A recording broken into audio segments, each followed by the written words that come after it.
Oke guys, Assalamualaikum warahmatullahi wabarakatuh. Guys, ini saya mendapatkan info terupdate yang dimana kalian semua wajib dan harus nonton. Kalau tidak nonton video ini, berbahaya itu.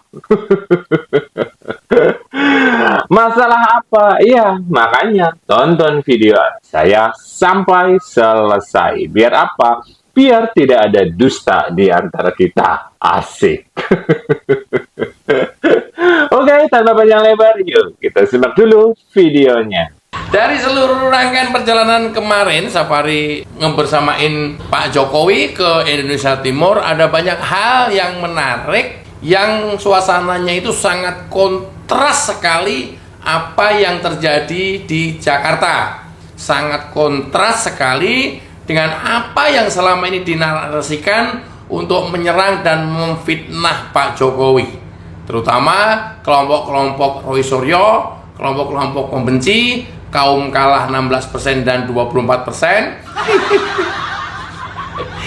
Itu jauh panggang dari api. Faktanya tidak seperti yang mereka fitnahkan.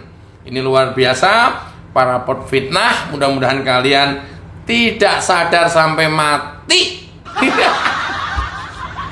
Terutama kaum kadrun yang sampai sekarang terus saja memfitnah. Oke. Karena sudah sampai Jakarta, saya akan sampaikan update persidangan Prapit Roy Suryo yang ketiga. Karena nanti bakal ada Prapit lagi yang keempat. Hasil sidang Prapit yang ketiga ini adalah menuntut ganti rugi. Sampai Roy Suryo menuntut ganti rugi kehilangan 4 hari selama katanya ditahan tidak ngonten, padahal selama ngonten itu penghasilannya sehari 3 juta. Bohongnya luar biasa. Lah orang kan channel YouTube punya sendiri-sendiri, dapat penghasilan juga dari situ, bisa ngitung juga. Jadi Roy Suryo ini pembohong besar. Bener-bener pembohong besar. Sumpah. Tinggal nanti Roy Suryo kalian memetik dosa-dosa dan karma dari apa yang selama ini engkau taburkan, fitnahan-fitnahan untuk terus menyerang Pak Jokowi. Penghasilannya di YouTube itu 3 juta sehari. Saya cek pada saat tanggal yang dia maksudkan, ya itu paling konten sehari 2 atau 1. Atau kalau 2 saja, setidaknya untuk bisa mendapatkan satu video atau satu hari 3 juta, penonton video tersebut setidaknya 500 sampai 600 ribu ditonton orang. Sementara videonya Roy Suryo baru puluhan ribu. Itu pun di bawah 20 ribu. Ketika video-videonya di bawah 20 ribu viewsnya atau penontonnya, dia mengaku dan mengeklaim sehari pendapatannya 3 juta katanya dari konten kreator YouTube. Bohongnya luar biasa. Roy, kalau terus-terusan kamu berbohong, lama-lama udelmu bodong loh Roy. Atau mungkin kamu akan mendapatkan karma lain. Makanya teruslah berbohong. Luar biasa kebohongan Roy Suryo ini. Luar biasa. Herannya orang-orang yang di sekeliling Roy Suryo, yang notabene adalah orang-orang berpendidikan, setidaknya lulusan S3, doktor, profesor, percaya. Kan gombal bener ini. Percaya sama bualannya Roy Suryo. Luar biasa manusia-manusia kelompok ini nih. Tapi ya sudah. Apa kata Roy Suryo setelah sidang pra-peradilan hari ini yang ketiga? Check it out. Tapi kalau kita benar-benar menggunakan pendapat dia, sebenarnya kita sangat diuntungkan. Oke, ini saya cuplik untuk dipedomani sehingga congor mereka itu bohong apa enggak. Ya, ini makanya saya cuplik. Apa dia bilang? Saksi ahli yang Polda hadirkan itu adalah kata Roy Suryo, justru malah menguntungkan Roy Suryo. Ini yang kita pegang. Jangan sampai nanti ketika dinyatakan kalah Prapit ketiga ini, nah, dia akan berbalik. Ingat ya, ingat. Makanya ini saya cuplek nih. Ini supaya menjadi dokumen elektronik. Kata Roy Suryo bahwa, termasuk kuasa hukumnya juga, saksi ahli yang dihadirkan oleh Polda Metro Jaya hari ini justru menguntungkan Roy Suryo. Kita pegang. Nanti sampai dengan pembuktian, sampai dengan nanti pembacaan hasil sidang hari Kamis. Nanti atau masih konsisten seperti itu atau ya bicaranya lain. Ini adalah untuk melihat bentuk konsistensi congor mereka. Lanjut. Ya, kita sudah mendaftarkan pra peradilan keempat dan jadwalnya adalah besok hari Jumat. Ya, kita tunggu jam 9 ya, jam 9 pagi. Jadi itulah pra peradilan keempat. Tentang apa? Tentang pencekalan. Hari Jumat, Roy Suryo akan mendaftarkan Prapit keempat.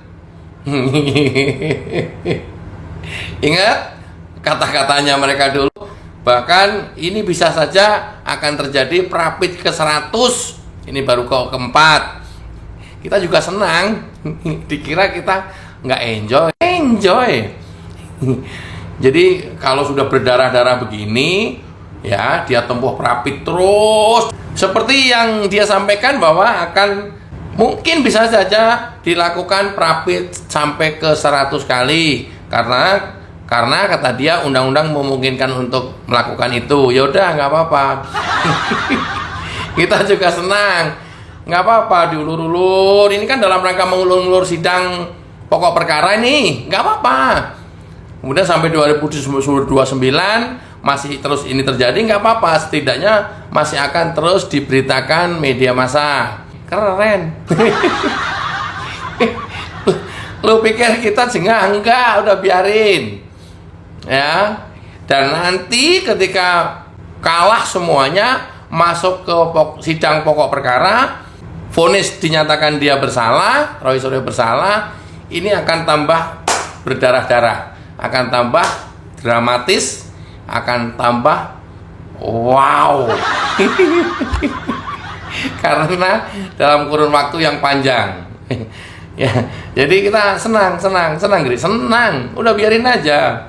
Hari Jumat dia akan mendaftarkan lagi Prapit keempat tentang apa? Tentang pencekalan.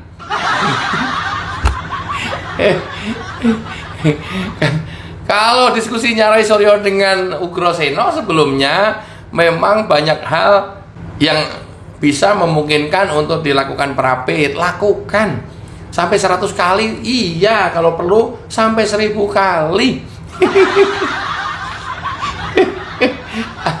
Aduh, ngelihat fenomena ini senang-senang, geli juga gitu ya. Oke. Kalian sibuk terus ngurusin itu. Jokowi udah sampai NTT, sampai kemana-mana, disambut masyarakat NTT yang luar biasa, ya. Aduh, mau alah Roy, hidup lu mau jadi apa, Roy? Mantan menteri kok kayak begini mentalitasnya, ya Allah. Ini mantan menteri dari partai apa ini? Ya.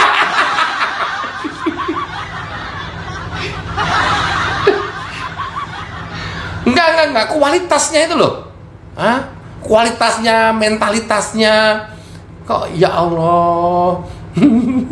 Yaudah, nggak apa-apa, itu hak warga negara. Kita ulur aja terus, nggak apa-apa. Nah, apa komentar Amin Rais tentang Pak Jokowi yang kunjungan ke NTT?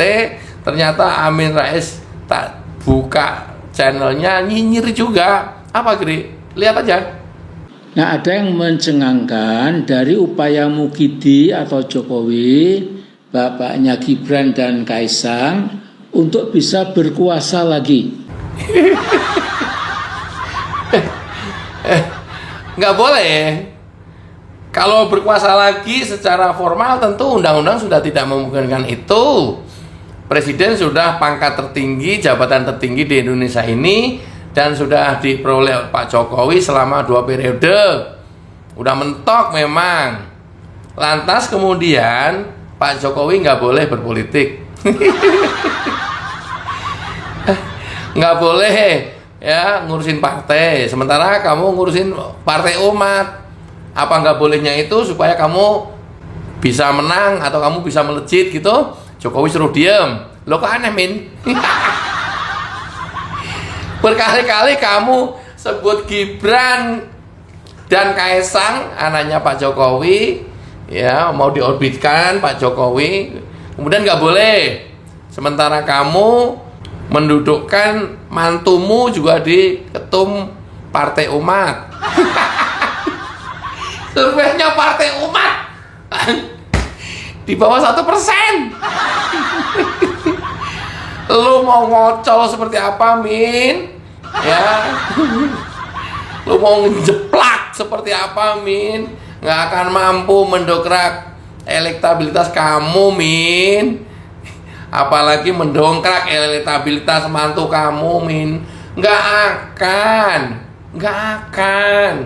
Masyarakat nggak bisa kamu bodoh-bodohin dengan omongan kamu yang terus menghina, mencaci maki Pak Jokowi dan keluarganya. Justru itu makin tinggi, Min. Gua udah bilangin berkali-kali, kok ya nggak jadi. Alamin, Min. Profesor politik, aduh. Jadi kelasnya kayak begini. Malu ya, Min ya, kalah sama Jokowi. Min, pokoknya khusus Pak Jokowi tidak boleh lagi berurusan dengan politik. Berikut juga anak-anaknya. Mega boleh menjadi ketum seumur hidup dan mengkader anak dan keluarganya, boleh, sah. Jokowi nggak boleh. Oh, SBY tanya Amin lah. Boleh Pak SBY juga mengkader anak-anaknya, AHY menjadi ketum, boleh. Terus kemudian nanti bapaknya membantu kampanye, boleh, Gri? Boleh. Pak Jokowi nggak boleh. Indonesia kok kayak begini, ya Allah. Orang-orang politisinya, orang-orang kok mentalnya kayak begini sih. Sama kayak Amin Rais ini, kok kelasnya doktor, profesor ilmu politik, tapi kok mentalnya kayak begini ya. Min, lu itu mesti lawan Pak Jokowi, tidak dengan narasi dan menyerang bertubi-tubi serta memfitnah, Min. Lu sekolah di mana, Min, ilmu politik? Percuma lu jauh-jauh sekolah di Amerika, Min. Kalau hasilnya cuma kayak begini. Kalau malawan Pak Jokowi, lu rebut hati masyarakat, lu rebut hati rakyat. Gimana caranya seluruh rakyat Indonesia ini simpatiknya ke lu, Min, tidak ke Pak Jokowi. Waduh, Gri, itu yang gua nggak bisa, Gri. Gua bisanya cuman modal congor ya, Gri. Modal congor, mencaci maki, menghina, ya, dengan kata-kata dan ungkapan-ungkapan yang bikin orang lain kesel, memfitnah. Modal gua itu, Gri. Modal gua cuman congor, Gri. Gampang melawan Pak Jokowi. Hati rakyat direbut, simpatik rakyat direbut. Bisa nggak, Min? Nggak bisa, Gri. Ya udah, masuk kotak aja udah. Oh, di bawah 1% aja mau ngapain lu, Min? Hah? Aduh. Oh, kasihan juga sih kadang-kadang. Oke, ada yang lebih kasihan lagi nih. 10 tahun jadi presiden belum puas. Ilusi atau halusinasi Mukidi mendorongnya untuk bisa mengatur-atur Indonesia lewat Siraka Buming, manusia yang tidak punya ijazah SLTA yang asli dan sebagai anak haram konstitusi bisa jadi wakil presiden karena upaya Mukidi dengan segala cara. Tuh, ini kan seorang doktor, profesor, ya, ilmu politik, ya, cendekiawan muslim, mantan ketua umum PP Muhammadiyah, ya, mantan ketua MPR RI, tapi cara ngomongnya, cara ngebacotnya penuh dengan fitnah, cacian, dan hinaan yang luar biasa. Coba, kayak begini mencerminkan nggak ini seorang doktor, profesor, cendekiawan muslim, tokoh nasional, mencerminkan nggak kira-kira? Gri, udah sih, Gri. Enggak, karena kan Pak Jokowi itu naiknya juga karena Amin Rais loh, Gri. Iya juga sih. Pak Jokowi itu elektabilitasnya naik terus karena memang hinaan-hinaan yang dilakukan oleh Amin Rais ini. Kenapa? Semakin dihina, masyarakat akan semakin simpatik. Karena Pak Jokowi juga satu sekalipun tidak pernah membalas hinaan, cacian, dan fitnahan tersebut. Coba gimana kalau Amin Rais itu melihat pemandangan kemarin yang terjadi di NTT? Lihat.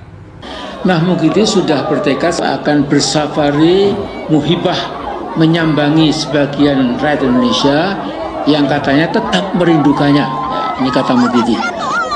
Nah, praktek yang melekat dan selalu dilakukan Mukidi adalah bagi-bagi kaos berlogo PSI dengan gambar gajah mendongak dan sekantung beras, kadang-kadang pakai amplop dan lain-lain. Nah, ini sesuatu yang harus kita cermati.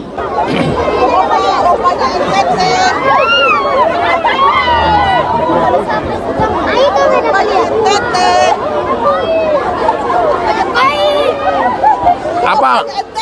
Opanya NTT ya? Oh, Pak Jokowi opanya NTT. Oke, iya. Iya.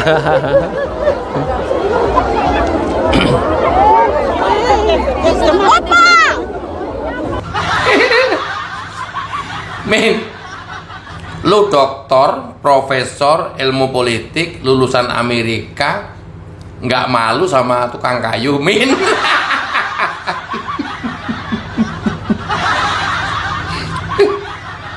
Min,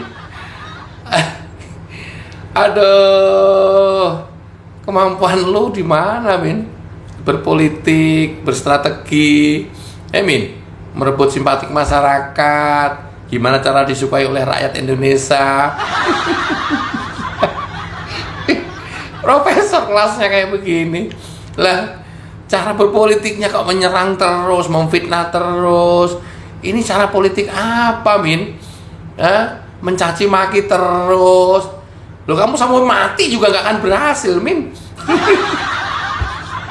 Min, lo itu profesor loh, Min. Cara berpolitik kamu kok nggak cerdas gitu, Min. Gri, kasihan Gri, jangan diomelin, Gri. Amin Rais sudah stres, Gri. Lah makanya enggak, gue ingetin, gue sayang Amin Rais. Makanya gue ingetin, berkali-kali gue sampein, gampang untuk mengalahkan Jokowi. Gampang. Lakukan apa seperti yang dilakukan Jokowi. This is cukup. Enough. Nggak usah neko-neko. Nah, kalau Jokowi melakukan hal-hal yang seperti ini, sebutlah ini sekali gitu, kalian harus melakukannya 2 kali yang seperti ini juga. Itu simple banget. Nggak bisa, Gri. Gri, itu berat, Gri. Sumpah, Gri, nggak bisa, Gri. Ya. Kalau Pak Jokowi setiap hari dikunjungin masyarakat, rumahnya terbuka untuk siapapun, coba Amin Rais melakukan 2 kali lipatnya itu. Artinya apa? Siang dan malam. Kalau Pak Jokowi siang doang, Amin Rais siang dan malam, buka pintunya. Ada nggak yang datang? Gri, tolong jangan bully gua dengan hal-hal yang berat, Gri. Loh, itu kan apa ya, kalau kita mau pengen sukses seperti orang yang sudah sukses dan kita tahu caranya, tinggal copy paste, lebih gampang, nggak usah cari cara sendiri, itu loh. Nah, kalau Pak Jokowi hari ini seperti ini, ya, tinggal copy paste, lakukan hal yang sama. Setidak-tidaknya kalau tidak bisa sama, setidak-tidaknya kalau tidak bisa melebihi melakukannya, ya, kalau Pak Jokowi sekali, kamu 2 kali gitu ya, setidak-tidaknya sama, lakukan hal yang sama. Kalau Pak Jokowi sekali, kamu lakukan sekali juga. Sekali kunjungan, kamu lakukan juga sekali kunjungan. Kri, aku udah nggak ada yang nyambut, Kri.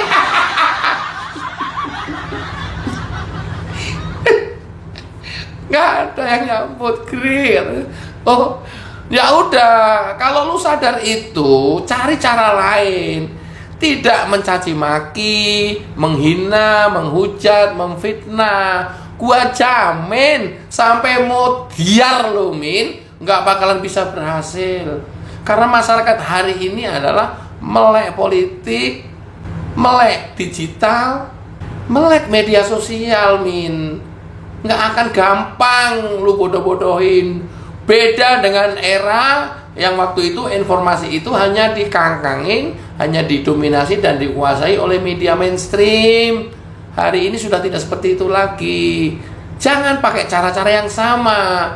Kalau Min, cara yang pertama kamu sudah lakukan, sampai dengan hari ini masih kamu lakukan, mencaci maki, menghina, memfitnah, tidak berhasil, jangan pakai cara-cara itu lagi. Rubah caranya, Min, supaya bisa berhasil. Kayak begini mesti diajarin. Gimana guys tentang video yang sudah kita lihat bersama-sama? Tentunya kalian punya pendapat sendiri-sendiri. Ingat ya guys ya, tolong tulis di kolom komentar pendapat kalian. Masalah pendapat bebas ya guys ya, yang penting sopan. Nah kalau sopan bahaya gue. Ya, semoga saja dengan tayangan-tayangan video ini kalian semua bisa tercerahkan. Oke, sekian. Wassalamualaikum warahmatullahi wabarakatuh.